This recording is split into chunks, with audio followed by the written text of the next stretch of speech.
Si Jésus vivait aujourd'hui, que dirait-il et que ferait-il dans tout ce problème du Moyen-Orient? On s'est posé cette question et on a regardé dans la Bible si on peut trouver des réponses. Et oui, on peut trouver des réponses. Pourquoi? Parce qu'en fait, le Seigneur Jésus, lorsqu'il vivait sur cette terre, a vécu dans un pays, dans une contrée occupée. Il y avait les Romains, en fait, qui occupaient la Judée. Et le Seigneur Jésus, il vivait dans cette ambiance. C'était une ambiance de tension qu'il y avait déjà entre les Juifs et les Romains. Et il y avait régulièrement des révoltes. Par exemple, en Acte 5, on voit qu'il y en a plusieurs qui sont énumérés. Et en fait, on peut alors se demander cette question, comment le Seigneur Jésus a agi? Comment est-ce qu'on voit dans les Écritures, est-ce que le Seigneur Jésus a pris position, etc. On s'est posé cette question. Et la première chose qu'on peut dire, en fait, déjà tout au début de son ministère, qu'on appelle son ministère, quand il a choisi les disciples, en fait, on voit en fait qu'il choisit les disciples, et parmi ces disciples, il y a un Simon, alors c'est pas Simon-Pierre, c'est un autre Simon, qui était appelé Zélote. Alors il faut savoir, les Zélotes, en fait, c'était une organisation, mais un groupe de personnes qui étaient des révolutionnaires, qui se révoltaient contre les Romains. Mais ils ne se révoltaient pas n'importe comment, c'était pas juste en jetant des pierres et en brandant des pancartes qu'ils n'étaient pas d'accord, mais ils avaient des armes. C'était des gars sérieux, quoi. D'ailleurs, dans la révolte qui a commencé en 66, en 66, la grande révolte de 66 à 70, où en fait après le temple a été détruit par Titus, les Romains, en fait, eux, ils ont joué un très très grand rôle dans cette révolte-là. Hein. Donc on voit déjà qu'un de ses disciples était un de ces groupes-là. Par contre, on ne voit pas du tout que c'était une question, que le Seigneur Jésus lui parle de cela. On voit plutôt qu'au moment où il fait partie des disciples, la question elle était réglée, on n'en parle plus. Il a gardé ce titre parce qu'il était un zélote avant, mais maintenant il était un disciple de Jésus. Exactement. Il ne peut pas être un zélote et en même temps un disciple de Jésus. Voilà, ça c'est un très bon point. Donc on peut dire en quelque sorte d'être disciple de Jésus, les chrétiens, d'être disciples de Jésus et de se révolutionner contre les occupants, c'est deux choses qui ne vont pas ensemble. Ça ne fonctionnait pas, exactement. Ouais. Et d'ailleurs, on le voit très bien avec le Seigneur Jésus, comment il adressait des problématiques qui lui étaient exposées vis-à-vis des Romains. Une situation très connue, c'est quand les Sadducéens, donc des Juifs, sont venus vers lui, puis lui ont demandé la question, est-il juste de payer l'impôt à César, oui ou non? Donc de payer l'impôt aux Romains. Et bien entendu qu'eux, ils avaient des débats à ce sujet-là, parce que payer l'impôt aux Romains, il fallait essayer de l'éviter. Les Romains, c'était l'occupant, c'était pas normal, etc. Et donc, comment est-ce que Jésus répond? On connaît très bien, beaucoup de monde connaît cette histoire, mais on peut relire le verset, c'est dans Matthieu 22, et au verset 21, ils lui apportèrent un denier. Jésus leur dit, « Pourquoi me tentez-vous? Montrez-moi la monnaie du tribut. » Et ils lui apportèrent un denier. Et il leur dit, « De qui est cette image et cette inscription ?» Ils lui disent, « De César. » Alors il leur dit, « Rendez donc les choses de César à César et les choses de Dieu à Dieu. » Donc Jésus, qu'est-ce qu'il fait? Comment est-ce qu'il adresse cette problématique, le Seigneur Jésus? Au lieu de focaliser sur cette problématique de l'occupant, il dit, fondamentalement, l'occupant est là, vous êtes sous sa domination, eh bien, rendez à César ce qui est à César. Acceptez cette situation telle qu'elle est, mais il ne s'arrête pas seulement à là. Il dit aussi, rendez à Dieu ce qui est à Dieu. Il détourne les regards de la problématique de l'occupant, parce que ce n'est pas ça le problème. Le problème, ce n'est pas qu'il y a un occupant. Le problème, c'est qu'il y a un Dieu qui est au-dessus de tout et auquel tu devras rendre des comptes et auquel ces gens devront rendre des comptes. Et donc, c'est pour ça que le Seigneur dit, rendez à Dieu ce qui est à Dieu. Qu'est-ce qui appartient à Dieu finalement? C'est nous. C'est nous toute notre vie. Ouais. C'est notre vie. Parce que ce n'est pas nous qui nous sommes inventés, c'est Dieu qui nous a créés. Hein? Et comme Dieu nous a créés, nous avons des comptes à rendre à ce Dieu-là. Et le Seigneur, il dit, regardez cette situation. Au lieu de vous focaliser sur un problème humain que vous avez, regardez en haut. Ça, c'est la chose la plus importante. Ouais. Hein? On voit un autre exemple aussi encore, où aussi le Seigneur Jésus, on le voit interagir avec un Romain, en fait, donc ceux qui occupaient le pays. Ça se trouve en Matthieu 8, par exemple. Je crois qu'il y en a d'autres évangiles qui parlent aussi de cela. Et en fait, où il y a un centurion, donc un centurion, c'était un Romain de l'armée romaine qui avait 100 personnes sous lui. Donc, c'était pas n'importe qui, c'était un type de vraiment l'armée. un représentant de l'occupant. Exactement, un représentant de l'occupant, un dirigeant de l'occupant. Alors voilà, il vient vers lui et il a un problème. Et ben, le Seigneur Jésus, il aurait pu lui dire, ben voilà, tu as ton problème maintenant, et ben j'espère que ça va être une leçon, ben moi je suis juif, etc. C'est pas du tout ce qu'il fait. Hein? On voit qu'il avait de l'amour pour l'occupant. Aimer son prochain, il l'a démontré très clairement. Aimez vos ennemis. Le Seigneur Jésus l'a montré quand il était sur cette terre. Il lui a fait aucune morale. Tout au contraire, il a vu le cœur, l'intérieur de ce centurion, et que ce centurion, il respectait le Seigneur Jésus, non pas parce qu'il était juif, mais parce qu'il voyait dans le Seigneur Jésus quelqu'un qui était plus grand que lui, beaucoup plus grand que lui. Absolument. Hein? Et quand il voyait tout le respect qu'il avait pour le Seigneur dit même en Matthieu 8, verset 10, « Je n'ai pas trouvé même en Israël une si grande foi. » Donc non seulement il règle son problème, parce qu'en fait son problème c'était qu'il y a un de ses serviteurs qui était malade à la mort, et le Seigneur Jésus l'a guéri, en fait. Et puis, donc il lui règle son problème, il l'aide, il lui montre l'amour, mais après il relève aussi, devant tous les Juifs, il relève cette grande foi de cet homme, cet occupant, on peut dire. De ce Romain. De ce Romain. Et il ajoute encore, et je vous dis que plusieurs viendront d'Orient et d'Occident et s'assiedront avec Abraham et Isaac et Jacob dans le royaume des cieux. Mais les fils du royaume seront jetés dans les ténèbres dehors. Là seront les pleurs et les grincements de dents. C'est hyper violent. Si on pense ce que le Seigneur il dit ici, devant les Juifs, il dit, cet homme-là, comme il y en aura d'autres qui vont venir d'Orient et d'Occident, qui vont venir pas d'Israël, qui seront assis avec Abraham, Isaac et Jacob. Et si on sait juste ce que ça veut dire pour les Juifs, c'était juste leur père. Et ils disent, il y aura des Juifs, il y aura des gens d'Israël qui vont aller dans l'enfer. C'est quelque chose d'hyper fort. Parce que pourquoi? Ce qui est important, c'est pas que tu sois juif, ou que tu sois palestinien, ou que tu sois européen, suisse, ou musulman, ou quoi que ça.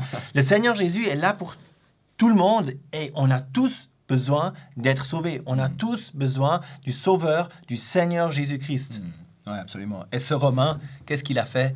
Il est venu vers le Seigneur en reconnaissant que le Seigneur était plus grand que lui. Il a dit, moi je suis quelqu'un qui est placé avec autorité. Mais toi, tu as toute autorité sur tout. Tu peux dire qu'une parole et mon serviteur sera guéri. Donc il est venu vers le Seigneur dans une relation avec lui pour demander son aide et il a mis sa confiance en lui. Ça, c'est le point. Le point, c'est pas d'avoir une religion. Tu peux avoir la meilleure religion du monde. Une religion ne sauve personne. Tu as besoin de quelqu'un qui te sauve. C'est le Seigneur. Ce Romain, il avait compris ça. Et ça, c'est ce que nous, on a besoin aussi de comprendre. Absolument. Ouais. Les gens à Gaza, ils ont besoin de comprendre ça. Les Juifs, ils ont besoin de comprendre ça. Chacun. Et nous aussi. Hein. Exactement, ouais. Ouais, il y a aussi un autre passage qui montre aussi que dans le temps du Seigneur, il y avait des actes complètement barbares qui se passaient. Alors aujourd'hui, on parle d'actes barbares, des choses horribles qui se passent. C'est juste et c'est horrible. Alors comment Jésus réagit par rapport à des actes barbares? Et on trouve ça dans Luc au chapitre 13. On voit qu'il y a quelque chose qui lui est rapporté. Luc 13 au verset 1. Il y a des gens qui viennent vers Jésus qui lui disent... ils viennent vers lui et lui racontèrent à Jésus ce qui s'était passé touchant les Galiléens dont Pilate avait mêlé le sang avec leur sacrifice. Donc voilà des Galiléens qui étaient venus à Jérusalem pour sacrifier et Pilate avait donné des ordres probablement pour que ces gens-là se fassent tuer. Ils se sont fait tuer et puis massacrer. Et puis finalement, les sacrifices qu'ils avaient offerts, leur propre sang a été mêlé à leur sacrifice. Donc c'était pendant qu'ils adoraient peut-être ou pendant qu'ils offraient leur sacrifice que ça s'est passé. En tout cas, une chose horrible. Et ils viennent vers Jésus pour lui parler de ça. Et Jésus, il réagit et il répond en disant ça. Jésus répondant leur dit, « Croyez-vous que ces Galiléens fussent plus pécheurs que tous les Galiléens parce qu'ils ont souffert de telles choses? Non, vous dis-je, mais si vous ne vous repentez, vous périrez tous de la même manière. » Donc le Seigneur, quand il parle de ces Galiléens, il parle en reconnaissant totalement la souffrance dans laquelle ils ont passé. Est-ce que vous croyez qu'ils étaient plus coupables parce qu'ils ont souffert de telles choses? Mais au lieu d'amener les gens à établir un jugement sur la méchanceté de Pilate et à quel point ces pauvres Galiléens, etc., Jésus, il détourne les regards de cette problématique et puis il dit, mais vous, regardez à vous-même, comment il l'a dit, Non, vous dis-je, mais si vous ne vous repentez, vous périrez tous de la même manière. Donc il dit, c'est à vous maintenant. Vous voyez des choses comme celle-là qui se passent? Eh bien, de nouveau, pensez que vous avez un problème avec Dieu. Et vous devez régler ce problème avec Dieu. Et vous allez périr de la même manière si vous ne vous repentez pas. Hein. Et ça, c'est aussi hyper important aujourd'hui, je crois. Vraiment que dans un contexte où tout le monde parle de toutes sortes de choses et on lit les journaux et ils ont fait ci et ils ont fait ça et on lit n'importe quoi, des choses qui sont vraies, des choses qui sont fausses d'ailleurs. Et puis finalement, la question, c'est pas ça. La question, c'est où est-ce que moi j'en suis devant Dieu? Est-ce que je suis repentant? Exactement. Et puis de se rendre compte qu'on va tous périr. Ouais, Et quand le exactement. Seigneur Jésus il parle de périr, il parle pas juste du fait de de mourir Ouais. ici sur la terre, Mhm. mais il parle de périr éternellement dans le lac de feu. Ouais. Hein? La parole nous dit, en verset très connu que beaucoup de gens connaissent, Dieu a tant aimé le monde qu'il a donné son Fils unique afin que quiconque croit en lui ne périsse pas, mais qu'il ait la vie éternelle. Et bien justement, le Seigneur Jésus, il est venu, Dieu a donné son Fils.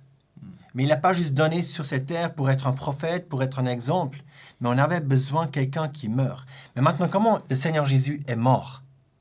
Parce que le péché requiert la mort. C'est pour ça que je dis qu'il devait mourir pour nous sauver. À cause des péchés. À cause des péchés. Mais comment est-ce qu'il est mort? Il n'est pas mort d'une certaine... juste d'une mort naturelle ou vite fait. Le 7 octobre, il y avait une grosse barbarie ici sur cette terre qui s'est passée. Moi, je peux vous dire quelque chose. Il y a 2000 ans environ en arrière, à Jérusalem, il y a eu une barbarie beaucoup plus grande qui s'est passée.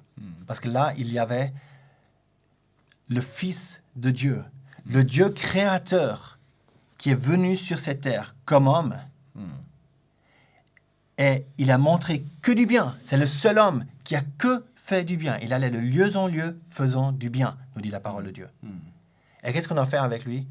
On lui a tapé dans le visage, on lui a craché dans le visage, on l'a fouetté avec des fouets. Les fouets romains, ça t'ouvrait complètement le dos. C'était des tortures hyper graves. Beaucoup de gens mouraient déjà à ce moment-là, en fait. En Ésaïe 52, il y a un verset qui nous dit qu'on lui a tellement frappé dans le visage, 52 verset 14, que son visage était défait plus que celui d'aucun homme et sa forme plus que celle d'aucun fils d'homme. On l'a frappé, quoi. Et ça, on a fait avec le Fils de Dieu, qui avait cette même nature divine de Dieu. Et il n'a pas ouvert sa bouche. Et il n'a pas ouvert sa bouche. C'est écrit dans Ésaïe 53 un peu après. Hein. Il n'a rien dit. Il n'a pas dit vous allez voir, ou quelque chose comme ça. Il n'a rien fait, alors qu'il aurait pu avoir des anges à son côté tout de suite, qui détruisaient tout de suite tout le monde. Mais il ne l'a pas fait. Il a accepté cela. Et après, on l'a couché sur une croix et on a frappé avec des clous dans ses mains pour le crucifier, pour le clouer sur une croix.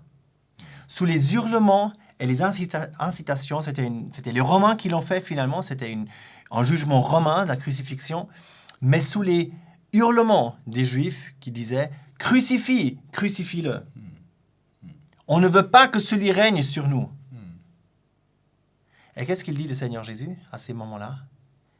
Il dit « Père », Luc 23, verset 33, « Père, pardonne-leur, car ils ne savent ce qu'ils font. » Tellement de grâce, il veut le pardon. Il amène le pardon. Et qui avait besoin de ce pardon? Tout le monde a besoin de ce pardon. C'est vrai, il faut le relever. On ne voit pas dans la Bible qu'il y a des Arabes sous la croix qui crient « Crucifie, crucifie-le ». On ne voit pas les Arabes qui le crucifient. Il y avait des Juifs et des Romains qui étaient là. Ouais. Par contre, nous tous, aussi les Arabes, tout le monde a besoin du Sauveur Seigneur Jésus. Non pas parce qu'on était là, parce qu'on est coupable uniquement de la crucifixion du Seigneur Jésus. Bien sûr, c'était un très grave péché, tous ceux qui étaient là. Mais on a tous péché, on a regardé des choses qu'on n'aurait pas dû regarder, on a tous menti, on a tous fait plein de trucs. On sait très bien, on est pécheurs, on ne peut pas aller au ciel, on n'a aucun droit d'aller dans le ciel. Le seul droit qu'on a, c'est d'aller droit dans l'enfer. C'est ce qu'on mérite. Mais pour qu'on puisse éviter cela, le Seigneur Jésus, il est venu sur cette terre, il a donné sa vie et il est mort à la croix. Donc, encore une fois, ce que Luc a dit, je crois c'est ce qu'on voit ici avec le Seigneur, hein, dans ces situations. Si le Seigneur vivait aujourd'hui, il dit, oui, c'est grave, il y a des choses qui se passent qui sont horribles. Mais une chose qui est encore beaucoup plus horrible, c'est si toi, tu termines pour l'éternité dans l'enfer. Alors la Bible nous dit, en Hébreux 12, il y a un verset qui nous dit « Fixons les yeux sur Jésus, le chef et le consommateur de la foi. » Hébreux 12, verset 2. Et c'est juste pour toi, si tu es encore pas croyant, fixe tes yeux sur le Seigneur Jésus pendu au bois. Regarde comment lui, il a agi et reconnais en lui ton Seigneur et ton Sauveur. Il veut te sauver, il t'aime.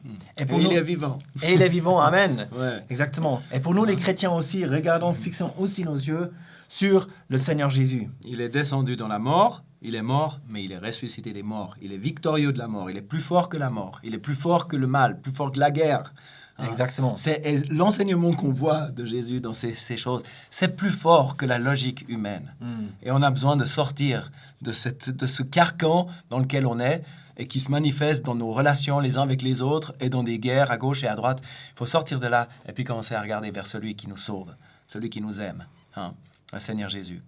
Et c'est pas ta religion qui peut te sauver. Excuse-moi de devoir le dire. Tu peux être musulman, catholique, tu peux être tout ce que tu veux. Ça sert à rien d'être religieux.